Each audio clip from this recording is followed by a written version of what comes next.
Good morning, everybody. My name's Ted Callahan. I take the stairs. Seriously, though, it has been so fun to be with all of y'all. My team loves to count how many y'all, so you can keep the counter going with these past few days. At Intuit, I have the privilege of advocating on behalf of all of you on things like our Pro Advisor program, how we go partner together in industry, and also how do we make sure we build products that you use and love, like the Accountant Suite. Who's fired up about the Accountant Suite? We've been talking for a long time as a community about the power of advisory. And so we thought, what a better topic today than to really get clear on how AI is going to unleash us collectively in the topic of advisory. So to do that, I brought some of our industry luminaries to have a great, warm conversation. And so I want to welcome to the stage Dixie McCurley, Kim Blasco, Greg Landers, and Liz Mason. Can y'all give a warm Connect welcome for our panelists?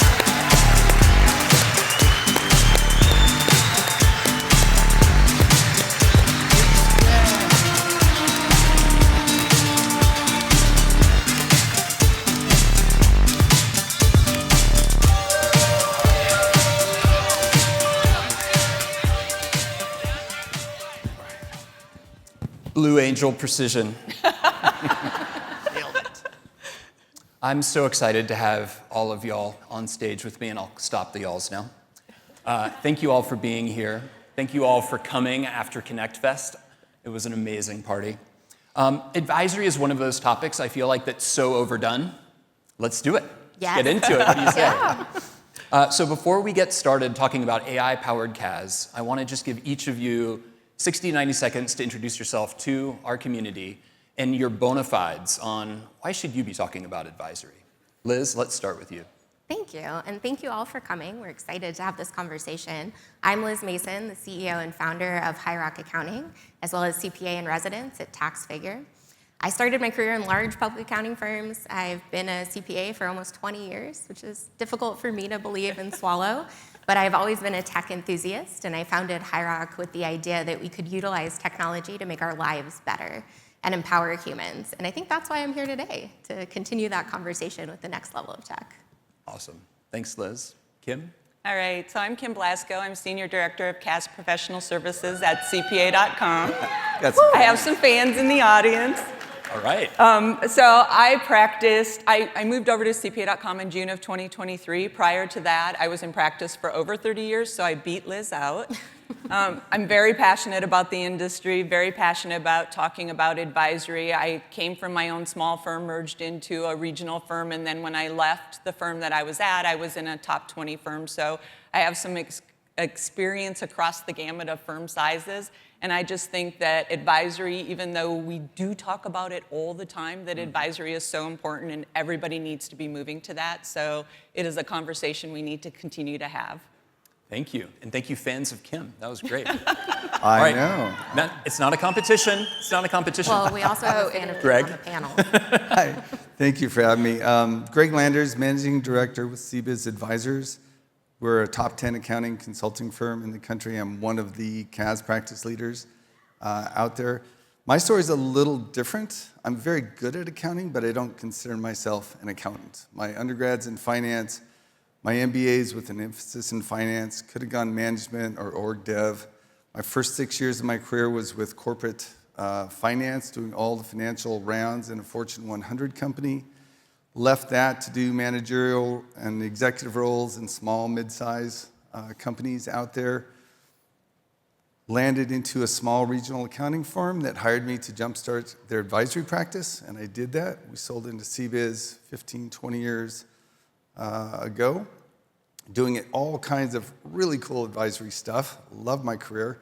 About 4 or 5 years ago, late 2019, early 2020, I was asked to step into my business unit and kind of take over the outsourced accounting component. Really poor timing relative to the pandemic, lost a year or so there, but awesome in terms of technology.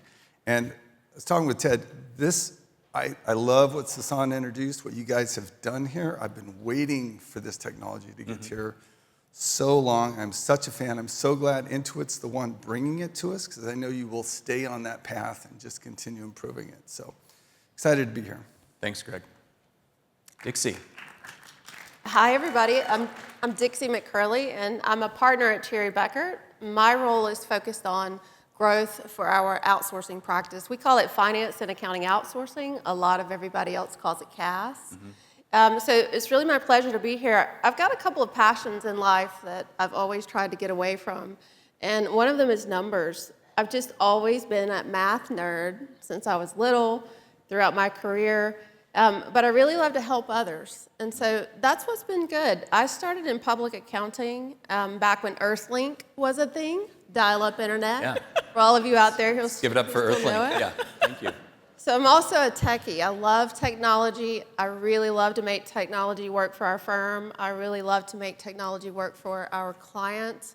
And one of the things that I love about being on this panel is that I think our clients don't want to really do all of that techie stuff anymore. I think they want to run their business. And so it's the advisory piece where if my phone is ringing off the hook, clients calling me with their every move, that I know I've done a great job being an advisor. So that's just a little bit about me, and I don't know if I beat everybody else on the claps, but how about for Dixie? All right. She's the rock star. Yes, we will not have an applausometer competition later today, I promise. Okay, let's start with our first question, where let's just get into how are we defining advisory for this conversation. Kim, I'm going to start with you, and then I'll go over to you, Liz. So I am actually going to read some things off my phone, because when Ted asked me about the advisory description, I said, I think people look at advisory in different ways, right? So if I go out to my girlfriend, ChatGPT, because I know she's a girl, and I ask her, what does it look like from an advisory perspective?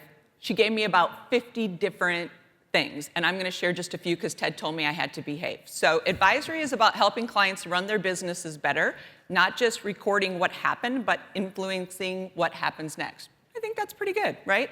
We're no longer just accountants who close books. We're advisors who open possibilities. I feel like that should be on somebody's website. It's a bumper How sticker. about this one? Yeah, compliance tells the story of the past. Advisory helps write the story of the future. I like that as well. That's good. And then the last one I'm going to share, advisory is not a separate service. It's the heart of what we do. And I think when we think about where advisory is going moving forward, it really is about telling stories, right? So we've been very compliance-based in our lives as accountants, closing books, making financial statements for clients. But moving to that next step of the advisory piece beyond the reporting and starting to talk to clients about the why and then how to get them to the next step is really what we need to do. And when I think about compliance and when we talk to firms about compliance on a CPA.com perspective, our conversation is about every compliance aspect of your role that you do, whether it's tax, whether it's audit, whether it's CAS, needs to have an advisory piece to it. And we need to start thinking about that. And firms say to me all the time, transactional through controller services, we're rock stars. We've got that figured out. But we are really struggling with getting to that next level, which is really the advisory level. And how do we get there? And I think, we're going to talk a little bit more about training and hiring as we move forward today. But I think it's really important to realize that if you feel like you're struggling and you're in that alone, you are not. It is very common across the board, regardless of firm sizes, in that struggle of moving from controller to advisory. Yeah. Thank you, Kim. So I actually disagree slightly. Ooh, spicy. Let's go. I believe that our profession has been advisors for all time. And I believe that we have the knowledge and we have the context and we have information that helps businesses succeed. And we have been doing that forever as accountants, as controllers, not even as CFOs, just in the weeds doing the books. That information and the way we report it and the way we interpret it and work with our clients has a real impact. Everyone in this room has an impact. And what I did was to prepare for this advisory definition was look up some statistics. So Intuit did a study last year that found there was an 11.5% increase in revenue when a small business was working with an advisor versus not. There were some meta studies that showed 10% increase in productivity, 30% decrease in risk of closure. When we had timely information in small businesses, there was a 15 to 20% survival rate. And SSRN did an amazing study where they actually looked at accounting employment in different economies and the effect that accountants have on GDP. And there was an increase in 2 to 4% for every 10% increase in accounting employment. We have a direct impact on GDP of our economy. And so to me, an advisor is the person that takes that information and timely interprets it and gives it to businesses to be successful and make good decisions. And what I'm seeing with the potential of AI is the potential of this augmented advisor, where not only do we have this opportunity, we have an obligation. We have an obligation to ourselves, we have an obligation to our clients and to the economy to adopt and adapt and utilize the best technology that's out there to give timely information and ensure that we're exceeding these statistics in the years to come. And I have faith that that's going to happen very quickly. And the next study is not going to be an 11.5% increase. It's going to be much larger. And so we heard Sasan on Monday say the best way to predict the future is to create it. We have that ability right now to define what advisory means going into the future. And we have the responsibility to create it collectively and work with companies like Intuit, who's doubling down on human intelligence with artificial intelligence to give us the ability to be this augmented advisor. I think you should include all of those on your website instead of your list of services. I think you should do the statistics. Yeah, thank you. I love all of those stats, and being super data backed. It's exactly why we wanted. I'm an accountant, sir. Yeah, I know. That's great. So we've talked a lot about, and I love this concept of the augmented advisor. So if we just keep running with that idea of the power of AI in CAS to realize the staff efficiencies, I'd love to just continue with you, Liz. Sure. What has to be true in the technology to unleash that? Yeah, and so it's very interesting. I've had a lot of time to connect with old friends and make new friends here and ask questions. And so this week I've been asking everybody, how do you feel about AI, right? And just getting a pulse on the industry. And what I have learned is that a lot of people do not trust it. And they can't tell me why. It's difficult to define where the lack of trust is coming from, but there is a serious lack of trust in accuracy. There's a lack of trust in vendors as well. There's also, this concern around data availability. We also heard Sasan talk about betting on putting all of the data in one place so we can access it, but that's only with what data is available through these platforms, not others. AI policy. People are very concerned about AI policy. And also the fact that AI is still exaggerating biases. And so the foundational technology lacks empathy, it lacks ethics, it still hallucinates. And I think that we're at the infancy of the development, right? And luckily, in my role as CPA in residence with TaxFigure, I get to have these conversations with technologists on a daily basis and learn how they're thinking about creating technology on top of LLMs or beside LLMs or recreating LLMs. And we've all heard all these terminologies, but a lot of the tech is just a RAG, which is let's see, I wrote this down, retrieval augmented generation, right? And what that means is it's just giving different information into an LLM to think about it, process it, and spit something else out. And I bring that up to say that that's not good enough for our profession that prides itself on accuracy. The number one thing people are distrusting is accuracy. And so when we come down to it, we need to work with our vendors and work with technology companies to test it and help make it better so that it can give us the data that we need to exceed. And then the other thing I would say, is we heard from Queen Latifah yesterday. Did everybody enjoy that? Yeah. She is incredible, so well-spoken and so intelligent. And one of the things she said really resonated with me for this conversation. As long as you bring something different. Amen. Nice. Thank you. And Liz, thank you for bringing it. Glad to be here, sir. Well played, well played. I love how she keeps calling you sir. What is that? What are we saying? I'm showing about respect. that? Should I not? It's the closet southerner that Should the I just be y'alls like, produce. bro? Glad to be here, bro. Glad you're here. Okay. Okay, I'm gonna take control. Good luck. That wasn't a Yeah, joke. I was thinking the same Okay, thing. Good luck. Greg. So I'd love to hear from your perspective what has to be true for AI when you think about what you're up to at CBiz.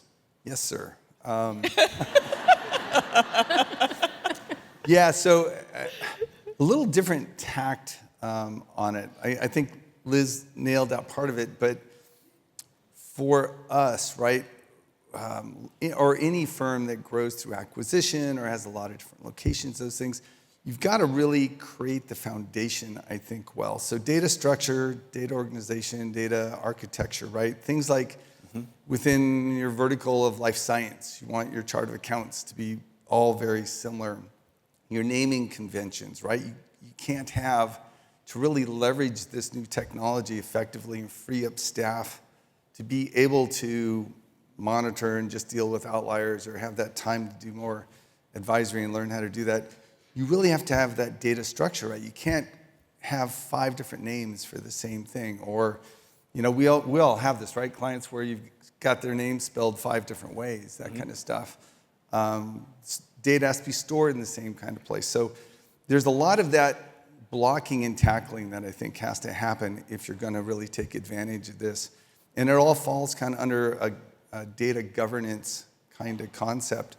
So years ago, one of the things I did in my advisory journey was strategic planning facilitations. And I did it for companies between 30 million and $500 million. And it's really exciting to see what's behind those curtains, by the way.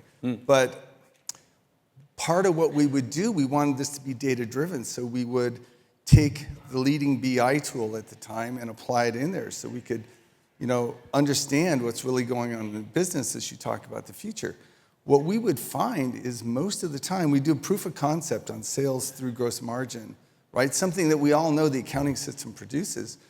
But all of these companies have a lot of other fields of data that they structured and set up because they're meaningful. It might be color, it might be revenue size of your client, it might be a bunch of different things, but they weren't, the data governance wasn't there. So the data was bad. So when we put this BI tool on it, and we get to the really exciting, interesting parts of the charts or the BI tool, you look at that graph, almost everything's in other, right? That's not very meaningful. So now the executives, they had to look at it and go, okay, well, that doesn't tell us anything.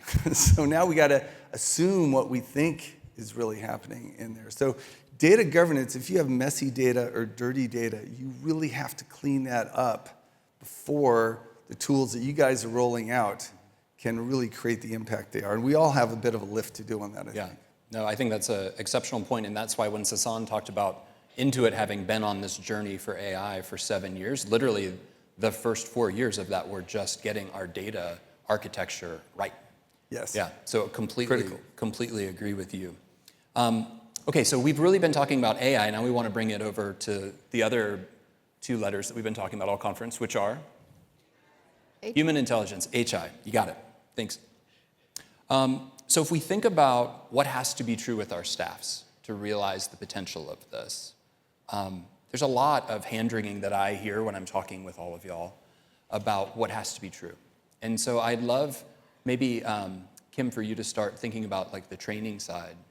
What are you seeing folks that are doing to really bring staff along to make this leap into the augmented advisor? Yeah, training really needs to change moving forward, right? We were very technology-based, technical-based in our past trainings, and we really need to start thinking about if we're going to offer certain services inside of our practices, what does that training look like moving forward? And I think obviously advisory skills are one of the important things. People have to be able to communicate with the clients when they're talking to them. But business acumen, understanding the industries that they're working in, including the KPIs and drivers, is something that we actually need to start training people on as well. We can't assume that they know, the industries that they're working on and what those KPIs look like for those industries. I think also technology enablement, even though for many firms, they have champions in certain pieces of the technology. We need to make sure that everybody knows how to use the dashboards and can work with the analytics that are being produced to talk to the clients about the information. And then from my perspective, one of the most important things is being storytellers. I think it's so important when you're talking to clients that you can relate to them and talk to them in a more of a story aspect of how you're presenting information. So I think getting people comfortable, and comfortable by means of actually doing role playing and laying out case studies and scenarios and actually talking through that and working maybe with other people on the team so that they can go out and talk to clients about this. And you know, it took me about probably 20 years when I think about it to build the expertise that I had from an advisory perspective when I was still in practice. With our new people coming into accounting careers and coming into the CAS space and the advisory space, I talk about how can we get them there in 2 years, right? So the training looks completely different than what we've done in the past. I love that challenge from 20 to 2. It's a pretty big challenge. It's good. From 2 to 1. And then from 2 to 1, and then Greg's gonna do it in 1 to none. Okay, I like this. I always Soon like we're gonna hire competition. 10-year-olds. So I wanna ask all of you, and I'm gonna ask our crew to bring the lights up. When you think about your staff, how many of you have conviction that half of your staff are gonna make this leap to this augmented advisor? Show of hands, raise them high. Okay. I see kind of some, my hand's up, but I don't want it to be up anymore. A lot of, Yeah, okay, that's what I thought. Thank you all. Also, thank you all for still being awake. It's great, day 3. Good to see. You can bring the lights back down. So I guess, Greg, maybe for you, when you think about then the profile needs to change of who we're attracting into the industry. I know on this stage we said at a previous panel, we have to make accounting sexy.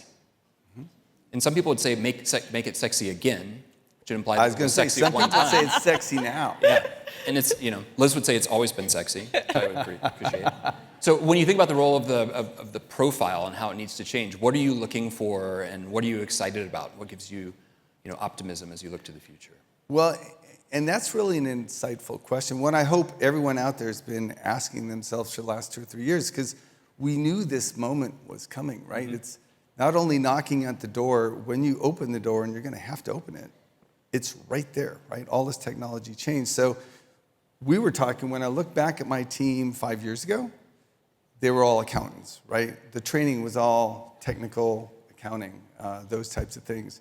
I look at my team now, it's comprised of financial analysts. It's comprised of operators in my specialized industries, right? That might have crossed paths with accounting somewhere early in their career, but they've spent the last 5, 10, 15 years doing the operations within that industry. And we still, of course, have, the accountants and the bookkeepers doing what we need to do, because that's got to be the foundational component. But that profile has changed and it's going to continue. I've got 4 open recs in my business unit right now. One of them's clearly financial FP&A type facing, right? The other 3 are, if you just looked at the name, they're roles that probably don't look different from the past. But I've talked to the recruiters and I said, look, I want someone with data analytics in their background. I want someone with some FP&A in their background. I want anyone you bring me, they need to have a little propeller on their head, because I want them to lean into technology. Because I have some folks that don't, right? That's not who they were. That's not what we hired them for. And they're going to need to learn that. So I think collectively, we're going to have to work together to get through this. And we're all going to have to be vulnerable in this journey, right? Finance guy in accounting world. Oh my God, just talk about having to be vulnerable for the last 20 years. Now the accountants are going to have to be a little vulnerable and open and honest about leaning into the finance and the advisory side. And take a data analytics person, right? They're going to be super vulnerable through this process. So, I think the profile is going to continue to evolve. And it's going to be a mix of all these things. It's going to be necessary to really elevate each other and our clients. Yeah, I think just to bring those 2 pieces together, and then Dixie, we're going to come to you. When I think about, I know I've got kids who are in college, in high school, and I'm definitely encouraging them to be spending their time and energy to be numerate and agile with numbers, but also to the point Kim, you made, also storytellers. And I think the liberal arts are going to flourish again because it's that humanity. How do we bring our humanity to our clients? I remember I used to work in management consulting, and we talked about, we tried to solve the problem in the first half of the time that we had on the ground, which was hard because the partners were always selling the project in too fast a rate, right? Had to be delivered faster than you want it to be. But we had that extra time then to build conviction in the client to take action. And I think that's just even more true today. So now I want to turn, Dixie, to you and think about all of the people in this room are leaders. There's a reason they're here to learn and to grow. When you think about how do we collectively need to step into this challenge, what can we do? So I've been thinking about it for a couple of days now, especially. And yesterday I did a session on trust and elevating our client experience. It was all about really leadership. But I think of an analogy of you're holding two glasses in your hand, and let's say that you've got one glass that's full and one glass that's empty. Mm-hmm. For me, leadership right now is about balance. Okay, what if I take this technician glass and I pour it over here to my leadership glass? How do I balance that? And just when I think that I've got my technician glass full and I don't need the leadership, it has to swap. Mm-hmm. So on the leadership side, we got the honor to meet Brene earlier, and I said to her, leadership to me are about developing all those soft skills, the emotional side, the creativity side, like you were talking about, all of those things that early on in my career I didn't really value. I valued knowing the system, knowing every single place that I clicked that it was going to be right. I valued accurate financial statements. Sometimes I was actually scared to talk to a client because I'd be afraid of what they were going to ask me about because I'd have to go and do 40 hours of research to answer the question. And that's the power right now of AI, is that I can answer those questions so quickly and discern which one is accurate. So I think the right-sidedness of the right brain creativity and emotional state is what we've got to bring to our clients, watch our energy levels. And Brene corrected me earlier. She said, those aren't soft skills. Those are like the hardest skills to develop. I was like, you're right. Yeah. So I think we have to really stand up and balance. Okay, I had to go study recently an Intuit product to understand what it did. And I see a lot of vision for that. What's the vision for our firms on leadership? I think it's that balance piece. So for me, the balancing act of going and learning the product and not really selling that part to our clients. Clients do not want to buy the software and the product or our list of services. They want to buy those results, like Liz talked about, those statistics. So we've got to lead that with that part. And so my advice is don't be scared to be a leader. All of you in here are leaders, but it might look a little different than forcing it. It might be like pulling clients along with where we're headed and having that vision. I love that. Thank you, Dixie. Nice. Woo-hoo!